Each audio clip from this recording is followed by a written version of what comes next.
I remember my husband telling me when we first met, he was like, you're so vocal about what you want in bed. Mm-hmm. And I love that, but I've never been with a woman who has been that outspoken. Yeah. And woman tends to desire sex less than the man does. So something really simple that I like to implement is if you can, twice a month, you're going to schedule surprise date nights. I know you said if you can communicate in the bedroom, you can communicate in the boardroom. It's the most vulnerable conversation that you're going to have is about sex. When you master that level of vulnerability in the bedroom, you absolutely can master any other kind of communication, especially in the boardroom. One would think like successful people just are successful everywhere, but I'm sure you've seen quite the opposite. When you pour your life and your energy into building a business, it comes at some cost, and you've probably seen that intimately. Well, actually, if you think about it, were you ever taught how to build a happy and healthy,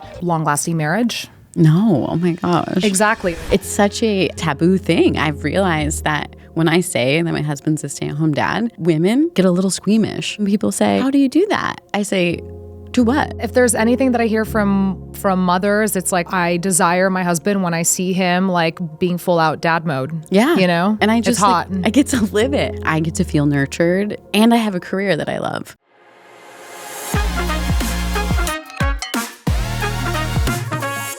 I'm so excited to be here. Natassia Miller. Yes. Thank you so much, Monique. You have such a cool title, which is Sexologist, but you're so much more. You're brave and dynamic and thoughtful. And I've just kind of like pieced together just your journey. And as someone else who loves like just making uncomfortable things comfortable, there's such a synergy of how you've brought your career to life, what you've called yourself, things that you've said out loud and allowed that awkward pause after. So for this conversation, I mean, it could go so many different ways, and I partially wish there wasn't a mic in front of us and that this wouldn't live in perpetuity, because I actually just like want to sit and have a glass of Chardonnay and be like, this concept, like I just want to unpack everything. But for the sake of promising my husband that I wouldn't overshare on this podcast. That's understandable. He's like, Monique, I know how much you love talking about this. Can you just leave me out of this conversation? And I'm like, okay, we'll try to talk about marketing and that experience of branding something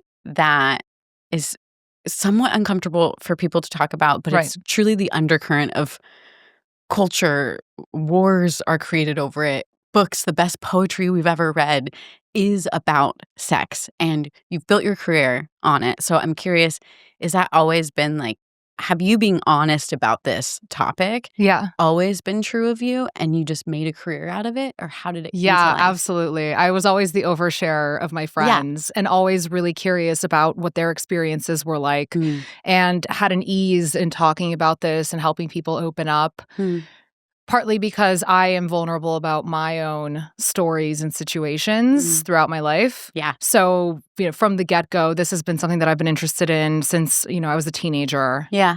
What's interesting is I think, so you own like in your energy, just like a deep comfortableness in your skin. Yes. I actually think when I was listening to different versions of how you talk about sex, that's the most apparent thing, is the sureness that you have when you talk about it. You don't get awkward. It's almost like as if you're telling me about the vacation you went on. And I think there's something really disarming about tone and posture when you're talking about these things. Do you feel like you had to learn that and like kind of learn the cadence of other people's body language and like when to lean in and when to not? Absolutely. And I'm still learning it too. When I was not a sexologist, I had an ease in talking about it because it was always with my friends, or you're in a social situation where it just becomes, understandable that you're going to be talking about this. You're with friends, having drinks, meeting new people, all the things. But then when I became a sexologist, I actually went through my phase where I was embarrassed to talk about it on the internet. So I started off on TikTok because nobody knew me there. And I went viral on my 4th video. Obviously, done. With the camera too close to my face. The comments were hilarious. I was like, ma'am, like you're too close to the camera. Other comments about my features. And And Really? Yes. The one that I will never forget is that I look like the Joker's daughter. Okay. Because of the way that I smile, which is fine. I laugh at it today. But, you also get a lot of hate comments of people who disagree with you talking about your point of view on sex or just sex in general or even just female pleasure. And I ended up building a large community on TikTok. So my personal page, 50,000 followers. Wonderlust, which is my sexual wellness company, we grew to 300,000 followers. But we started getting censored quite heavily. And that's when I also decided to then start slowly building the courage to go to Instagram where people know me and start building my following like where there. your aunt can scroll past it. Yes, exactly. And so, yes, my mother-in-law is there, and apparently she was telling, other family members like, my daughter-in-law talks about sex on the internet, and she's super Catholic, so that was a whole thing. Oh my gosh, I love that. Yeah, my mom is also Catholic and very proud today. I was gonna say, because I have 3 boys, I want to really, really enforce in parenting just that sureness. Yeah. In those questions, just have that authority when I talk about it. I don't want to make it weird. I want to have them be curious about this. Is that how you grew up? Because you said I was the oversharer. My mom was very open about it. She started educating me about anatomy when I was very young, under 10 years old, so that I would learn more about my body, but also learn how to protect myself. Like other people shouldn't touch you. And this is, which is important. And then in my teenage years, just being more open about having access to condoms and birth control and all the things. She wasn't necessarily talking to me about pleasure, which I think is a next step in teenage sex education. Yeah. But my mom did create that line of communication, which was very helpful for sure. That made a difference. I mean, what a gift. Yes. Truly. Because, well, this might be quite controversial, but I have a lot of friends who really grew up in that tight, the narrative of sex is bad, sex is dirty, it's dangerous. And then they finally, get married and that night comes and they can't change their neural pathways in a meaningful way overnight. And so I've seen that and grieved that for people. So to have from a formative age just the permission to be curious is such a gift. And then to build a business on it and then to create a community around it. And for me, the reason, no-brainer that it would go viral, because it's one of those things that people are actually dying to talk about. Yeah. And they're just they want an invitation to talk about it without shame. It's kind of like when me and my girlfriends all pour a glass of Chardonnay and we talk about it and we talk about our salaries and our it's all tied. It's all tied. It's money and sex. It's money and sex and success, and self-identity. Yeah. But I'm curious, is there ever a time you're like, ooh, I think that's too much. Now I wish I could rein that back in. Did you have a learning curve of what to share and what not to share? Absolutely. They call it the cringe mountain for creators, right? Yeah. And so you need to try a bunch of different things and be okay being cringe until you really master that and find your voice. I think I'm reaching the top of that mountain where I'm reaching the other side and really honing in on what my voice and my aesthetic really is. Right. But in the beginning, in the first few years, it was really throwing spaghetti against the wall, trying a ton of different things, a little bit of oversharing, but also my husband works in finance and protecting his privacy as well, not just because of his own life, but also because of his profession. Right. And I try to bring in a bit of my personal life into it. Of course. And I do get his consent, but I in general also share a lot about what clients who have given me consent to share what they're going through, because we see so much of ourselves in others' stories. So that's also helpful, that I don't need to it doesn't need to be about me and my whole life in order to build my brand around better sex and relationships. Right. But it has been a journey.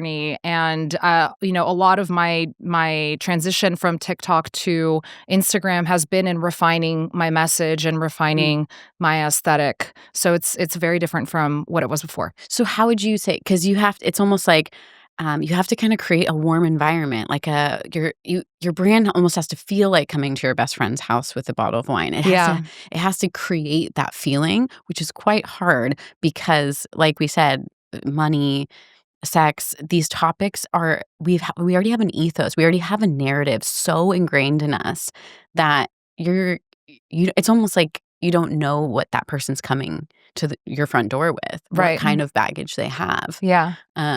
So how did you refine it? What would you call your brand now? Like, how would you define it, I Jane? would say it's more tasteful, it's more elevated, and I focus a lot on women's desire and pleasure, especially in the context of heterosexual relationships. Mhm. Not that I have anything against, other Totally. sexualities. It's just that's what I have focused on. And there's so many fabulous sexologists who are queer and are, Mhm. have a deep understanding of what those dynamics are. So it's taken me some time To to dial in. understand what my niche was Right. based on the people that were purchasing my intimacy card deck and that were hiring me for coaching and that were just simply reaching out to me for help. Right. And it really has been women who are in their mid-30s to their mid-50s who are in heterosexual long-term relationships or Mhm. marriages, 15 plus years together with kids Mhm. and have felt disconnected. Mhm. Generally, they're not involved in like a heavy kink BDSM Yeah. dynamic. So They're they just are normal more people trying to figure towards this out. yeah, it's more towards the vanilla Mhm. side of the spectrum, which I also identify with. And I've Mhm. gotten some like heat from that too. It's like, don't say that you're vanilla. And I'm like, well, if you By the way, consider best the ice whole cream. You can put spectrum of anything on what's vanilla ice cream. possible, Yes. I am still more towards the side. And so I help people who are in that dynamic that I just described, like how can you understand what your relationship dynamic is like now, what's missing Mhm. outside of the bedroom? How can you rebuild that foundation and then start exploring inside of the bedroom? And that's what my whole niche Mhm. is, and that's my bread and butter. Yeah. But it has taken some time for sure. I feel like I get protective over you because when I hear this, I'm like, "Oh, that's so freeing," because I know this type of liberation well, Mhm. of just of intimacy, of safety. If someone could bring someone out of a sad, dark, unknowing place, but it's not as celebrated potentially as a therapist or a doctor because it is so Yeah. uncomfortable, but you're giving people just such a freedom. Like they're different on the other side of knowing It's you. permission and education. Right. That's what it is. Yeah. Yeah. It's permission and education, and it's like it's wonderful that you can pull people out of that place, but it's for maybe culture, it's gonna take a little bit of time for the celebration of that to catch up. Absolutely. I mean, I'm early on. You're early on, which we But love. not too early, right? Like, Right. it's not like 10, 20 years ago where Yeah. this would have been truly very new. So Yeah. there's more acceptance, but it's also how I market it, which I, mentioned a bit of my aesthetic, but it is how can you make it palatable Right. for the person who has never received sex education before, but who is struggling in this in their relationship? How Mhm. can they make it, how can they look at this and say, oh, I can consume this content. Like I can watch it without Mm. feeling very cringed Mm. or like this is an attack on my personal belief. Mhm. It's you want to make sure that it makes it welcoming for Yeah, people. like you're everyone's mom. Like Yeah. like what your mom created for you, you're Yes. like almost creating and marketing language. And I would have to believe it's like a razor's edge though, because again, not clinical, playful, thoughtful, but not raunchy. Like just you're Exactly. kind of constantly pinballing between Right. finding that right motion of okay. And I think that's the word raunchy. Like I'd be curious. Like, Well, I do people think call you that? no, not usually no. But what happens is in my space, people, sexologists tend to feel very comfortable with their sexuality and they feel Right. comfortable expressing that sexuality and sensuality. Mhm. And so a lot of their marketing can also be something that is considered more risque. Right. But for the person who, like I mentioned, like my niche audience, for Yeah. them, that can feel like it's the next level. And so I come in a step before that. Right. I mean, understanding the steps is probably so important, right? You probably So had so important. many vulnerable conversations with people and plotted people in your head on, oh, this is such a spectrum. How Right. do I speak to all of it? I Yeah. mean, I think that about a makeup brand. It's a spectrum, and then you're trying to really zone in on changing someone's mind, teaching them something that they've never been taught. And so Yeah. I can when you created the product out of it, like the cards, The like, cards, yeah. did that come out of all of these vulnerable conversations and being like, "Wait, I know exactly what could help them." Absolutely. Also, I remember my husband telling me when we first met, he was like, "You're so vocal about what you want in bed." And I Mhm. love that, but I've never been with Yeah. a woman who has been that Sure. outspoken. Yeah. And I remember that planted the seed Mhm. for the card deck. And then I ended up doing a survey with 500 couples to understand what was preventing them from having a better sex life. Yeah. And talking about it was at the Mm. core of being able to have more variety and more pleasure and more desire. So I wanted to create something that was again, accessible, Mhm. that made it inviting and fun and easy to talk Yeah. about something that is usually so hard and intimidating to do so. Yeah. Again, I'm like, I would talk about it with anyone that will listen, but again, I've had to rein that in too. Yeah. Because I know you said, if you can communicate in the bedroom, you can communicate in the boardroom, and the reason I Yes. like that is because maybe it's the hypervigilance in me or my EQ, general EQ, but I can typically, I'm sure you can too, sense when you meet someone, you can almost feel like you know the health of that world for them, just how they Yes. show up. Absolutely. And in leadership, it's quite important that you are deeply secure, Yeah. which all translates. It Like, all translates. Yeah, absolutely. It's the most vulnerable conversation that you're going to have right. is about sex. And Brené Brown mentioned that when she went viral, a bunch of companies started reaching out to her to bring her in to consult on how to have more vulnerable conversations. That was Yeah. preventing them from actually growing the company even further. Mhm. And so when you master that level of vulnerability in the bedroom, you absolutely can master any other kind of communication, especially in the boardroom. Yeah. And also, part of my branding is because I used to work in finance, I do have a more business approach to it. So there are sexologists who have a more spiritual take on Mhm. sex, Oh, right? yeah. Yeah. And that's not me at all. Yeah. I'm very much like, we have a finite time and we need to work with that because everybody has very busy lives. So the kinds of clients that I also attract are, generally C-suite executives who look at how I teach and educate and they appreciate that. So and a lot of it is also in how can you apply all of this discovery that you're having in your intimate life to the rest of Business. your Yeah. success. Yes. It's interesting because one would think, like, successful people just are successful everywhere, but I'm sure you've seen quite the opposite. When you Yeah. pour your life and your energy into building a business, it comes at some cost, and you've probably seen that intimately, um, and had to, like, coach around that?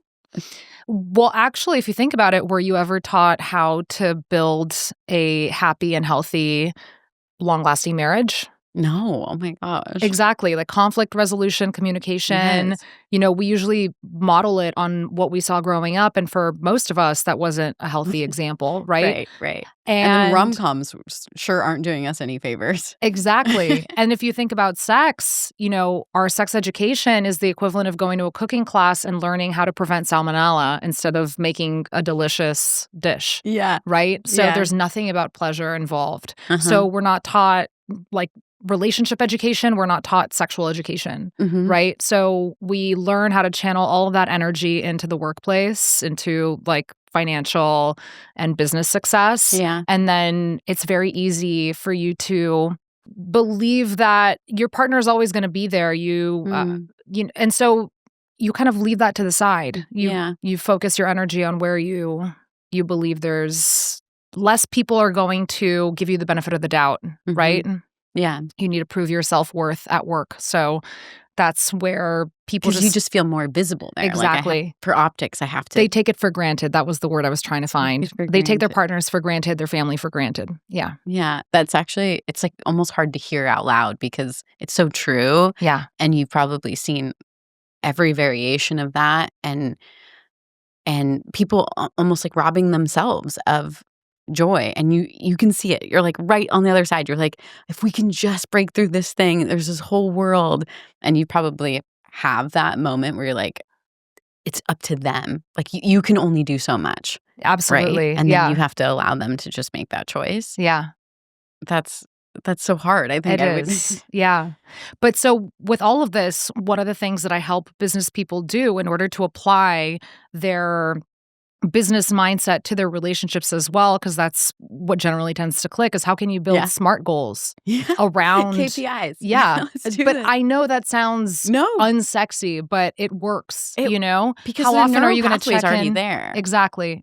So something really simple that I like to implement is if you can, twice a month, you're going to schedule surprise date nights. So you are going to schedule with your husband on Saturday night, you're the one who's going to plan and he's going to show up. You're going to tell him maybe what he needs to wear. Yeah. And vice versa. He's going to do the same with you 2 weeks later. Yeah. Right. And you're going to engage in new activities. Yeah. Because we get so used to doing the same date night. Yeah. And so when you do new activities together, you see each other in a new light that breathes energy into the relationship. And that's an excitement. Like you look forward to something, right? Yeah. That's like one example of a SMART goal that's really easy for you to implement right away. And so not offensive. Yeah, exactly. It's truly just joyful. Yes. But you're right that I think what I also hear you saying is we're trying to pull more of the curiosity about the other person, because you have to, in that position, you have to be like,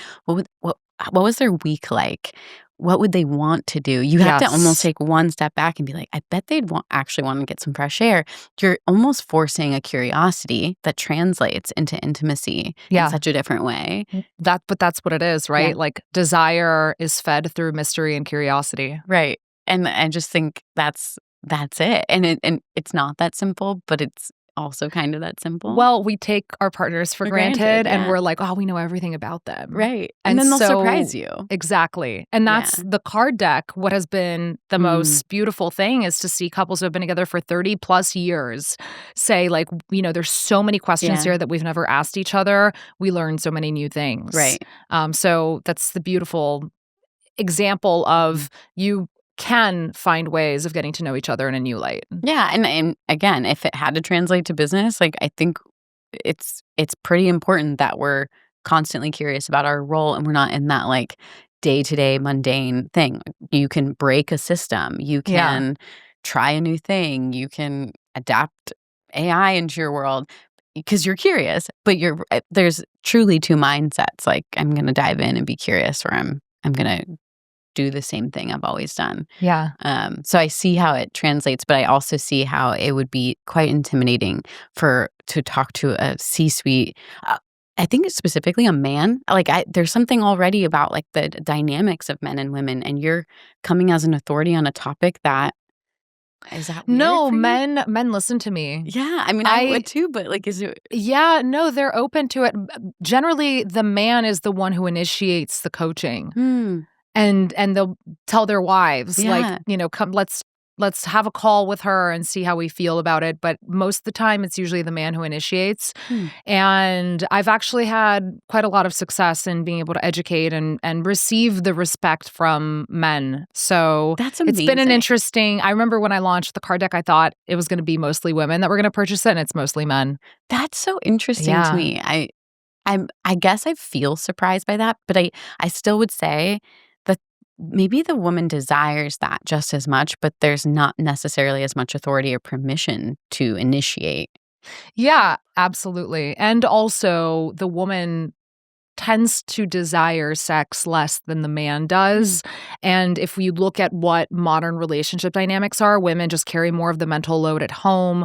If you have kids, all of the different things where you're like, I'm just exhausted. Like it's not even going through my mind to have sex, much less coaching for sex. Right. So one of the things that I help couples look at is, well, what's the relationship dynamic today? What is the division of mental load and huge. labor, and how can we make it more balanced and delegate so that you free up the time to actually connect with each other? Because you can't throw people into the deep end if you don't have the foundations set.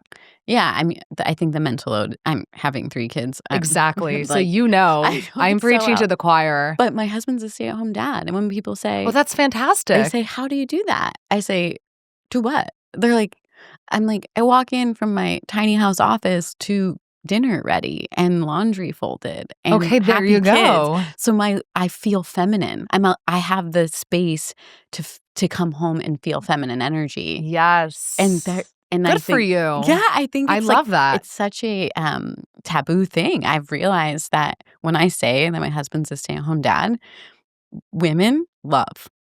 A lot of men in power get a little squeamish. They're like, I can't, maybe because they have a hard time wondering what it would be like to be in a masculine energy in But that I think you can space. still be in a masculine caretaking energy. Oh, he crushes it at that. And that's why it confuses me. If there's anything that I hear from mothers, it's like I desire my husband when I see him like being full out dad mode. Yeah. And I just it's hot. I get to live it. I get to live it. I get to feel cared for. I get to feel nurtured. And I have a career that I love. All of the words that women want to feel when they want to connect sexually with their partners. Yes, exactly. And so it's been an interesting topic, because I have my ride or die friends and my people, and you watch that everyone's little journey of how they feel about sex is quite all scattered. They're really different, but it's like how we're the same age, we grew up with the same magazines, the same movies, but it's so much more about kind of like that internal work of being comfortable with yourself. I'm so happy my husband doesn't have an ego and was in finance and said, no, this just makes more sense. We have 3 kids. Yeah. This makes more sense. You want to build your career. You want to do a podcast. You want to build an AI product. Like, you go and I'll stay, because it's like that 80-20 Absolutely. movement. You go through different phases in life. Right. And one day, after you sell your company, you're going to want to stay at home, and he might want to live out the next phase of his professional life. Yeah. But that's the kind of the beauty of being open to being fluid about life and not rigid. And you probably That's one of the things that I write about too for sex. It's like, is you need like resilient sex is fluid. Right. It's malleable. It's understanding that it will go through different phases. Yeah. And how can you adapt accordingly? Yeah. And I wish that I'm hopeful that a lot of people will just feel safe, even just in this conversation, to be curious about going to the website and understanding what you're doing, just to change culture. Because it's kind of these little micro conversations that people go, I guess I never really thought that was safe, or I never really thought that was accessible. So where can people find you on the World Wide Web? So my website is wonderlust.co, Wonderlust with an O. And on Instagram, Natassia Miller. I just started a new account called Lust in Translations, which is the name of my newsletter. And I love that. I love it. So I'm easily Googleable, but those are the main places. And Substack. Yes. Lust in Translation, the newsletter. Okay, I can't wait. I'm just grateful again for the path that you chose. And again, I can't wait till you're just as celebrated as like therapists and doctors, and because you're changing how people see the world, and I'm grateful for it. Thank you so much, Monique.